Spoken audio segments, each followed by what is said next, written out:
सनातन धरोहर, हमारी संस्कृति हमारी विरासत।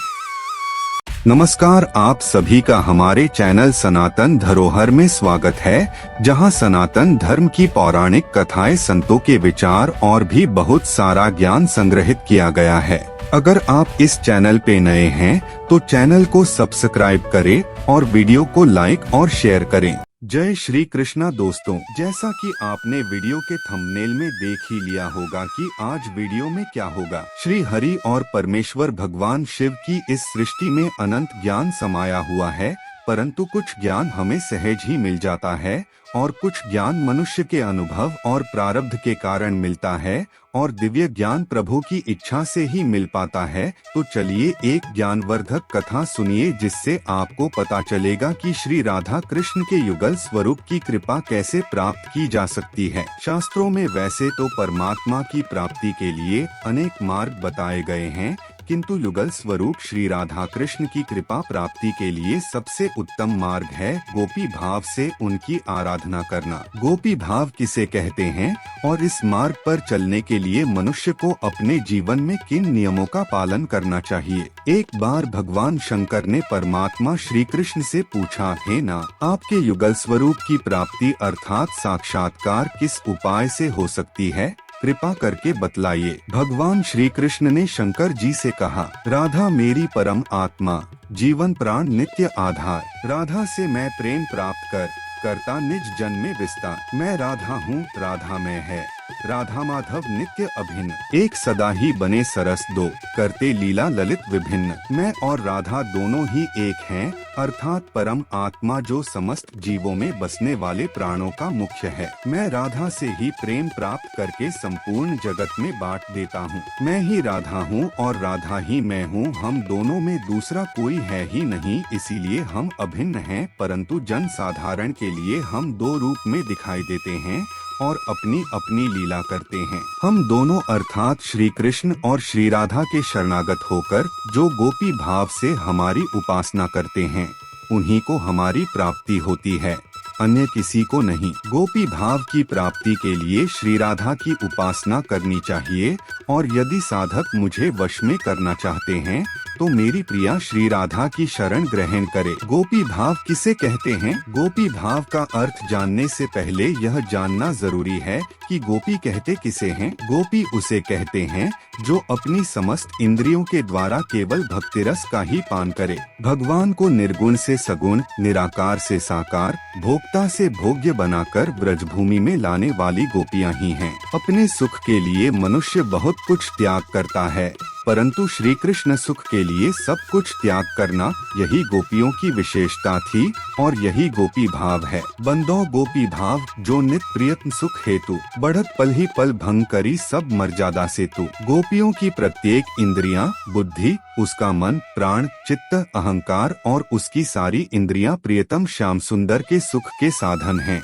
उनका जीवन केवल श्री कृष्ण सुख के लिए है। संपूर्ण कामनाओं से रहित उन गोपियों को श्री कृष्ण को सुखी देखकर अपार सुख होता है। उनके मन में अपने सुख के लिए कल्पना भी नहीं होती। उनका जागना, सोना, खाना पीना, चलना फिरना, श्रृंगार करना, गीत गाना, बातचीत करना, सब श्री कृष्ण को सुख पहुंचाने के लिए है। गोपियों का श्रृंगार करना भी भक्ति है। यदि परमात्मा को प्रसन्न करने के विचार से श्रृंगार किया जाए तो वह भी भक्ति है। जिस प्रकार पुजारी पूजा के पात्रों को धो साफ कर उन्हें चमका देता है, सजाता है, उसी तरह गोपियों का विश्वास था कि यह शरीर सेवा श्री कृष्ण सेवा के लिए ही है। उनका शरीर भी श्री कृष्ण सेवा के लिए एक आवश्यक उपचार साधन है, इसलिए वे शरीर रूपी पात्र को नित्य उज्ज्वल करके श्री कृष्ण पूजा के लिए वस्त्र आभूषणों से सुसज्जित करती हैं। साधना के क्षेत्र में देह को तुच्छ समझकर शरीर की सेवा, साज सज्जा न करने की सीख दी जाती है, परंतु गोपी भाव की अनोखी प्रणाली है। इसमें देह की सेवा भी श्री कृष्ण भजन में सहायक मानी गई है। भगवान श्री कृष्ण ने स्वयं अर्जुन से कहा है, गोपियाँ अपने अंगों की रक्षा या देखभाल भी इसलिए करती हैं कि उनसे मुझे सुख मिलता है। गोपियों को छोड़कर मेरा निगूढ़ प्रेम पात्र और कोई नहीं है। श्री कृष्ण ही गोपियों के मन और प्राण हैं। इसलिए गोपी को यह पता नहीं लगाना पड़ता कि भगवान किस बात से प्रसन्न होंगे, उसके अंदर भगवान का मन ही काम करता है। गोपियाँ उद्धव जी से कहती हैं कि यहाँ तो श्याम के सिवा और कुछ है ही नहीं, सारा हृदय तो उनसे भरा है, रोम रोम में तो वह छाया है, सोते उठते बैठते वह कभी साथ छोड़ता ही नहीं। श्याम तन श्याम मन श्याम है हमारो धन, आठों जाम ऊधो हमें श्याम ही सौ काम है। गोपियों का यह भाव प्रेम की अत्यंत ऊंची स्थिति का द्योतक है।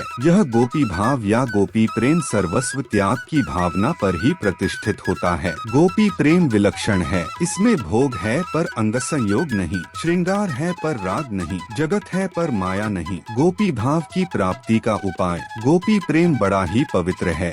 इसमें अपना सर्वस्व प्रियतम श्री कृष्ण के चरणों में न्यौछावर करना पड़ता है। गोपी भाव के साधक को न तो मोक्ष की इच्छा होती है और न ही नरक का भय। उनके जीवन का एकमात्र उद्देश्य प्रियतम श्री कृष्ण को प्रिय लगने वाले कार्य करना होता है। कठिन काम वासना पाप का करके पूरी तरह विनाश, दंभदर्प अभिमान लोभ मद क्रोध मान का करके नाश, पर चर्चा का परित्याग कर विषयों का तज सब अभिलाष, मधुमय चिंचन नाम रूप का मन में प्रभु पर दृढ़ विश्वास, हरिगुण श्रवण मनन लीला का लीलारस में रति निष्काम, प्रियतम भाव सदा मोहन में प्रेम कामना शुचि अभिराम, सर्वसमर्पण करके हरि को भोग मोक्ष का करके त्याग, हरि के सुख में ही सुख सारा, हरिचरणों में ही अनुराग, पावन प्रेम पंथ के साधक करके तब लीला चिंतन, श्यामा श्याम कृपा से फिर वे कर पाते लीला दर्शन। भगवान श्री कृष्ण को ही पूर्ण परमेश्वर मानकर उन्हीं को अपना परम आराध्य बनाना चाहिए और जगत गुरु श्री कृष्ण को ही अपना गुरु समझें।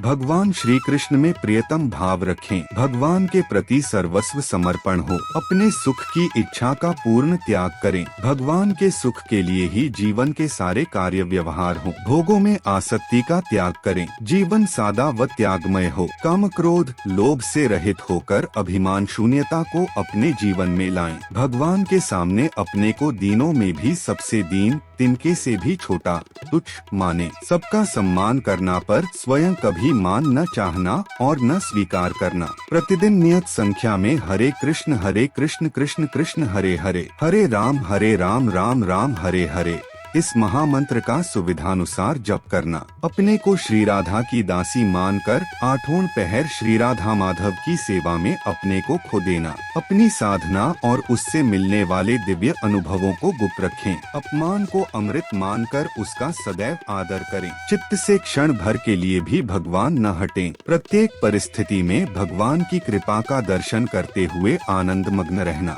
जीवन का प्रत्येक क्षण, प्रत्येक पदार्थ, प्रत्येक संबंध, प्रत्येक परिस्थिति, प्रत्येक विचार और प्रत्येक कार्य केवल भगवान से संबंधित हो। साधक का स्वभाव अति विनम्र होना चाहिए। श्री राधा कृष्ण युगल स्वरूप की कृपा साक्षात्कार प्राप्ति के लिए साधक को भगवान द्वारा बताए गए इस मार्ग के सभी पहलुओं पर खरा उतरना होगा, तभी वह उनकी कृपा का अधिकारी बन सकेगा।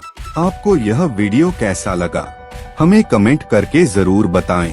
तो मिलते हैं अगले वीडियो में, पर इससे पहले अगर आपने अभी तक चैनल को सब्सक्राइब नहीं किया है तो पहले सब्सक्राइब करें ताकि इस तरह की और भी जानकारी जब भी चैनल पे अपलोड हो तो सबसे पहले आप तक पहुंच सके।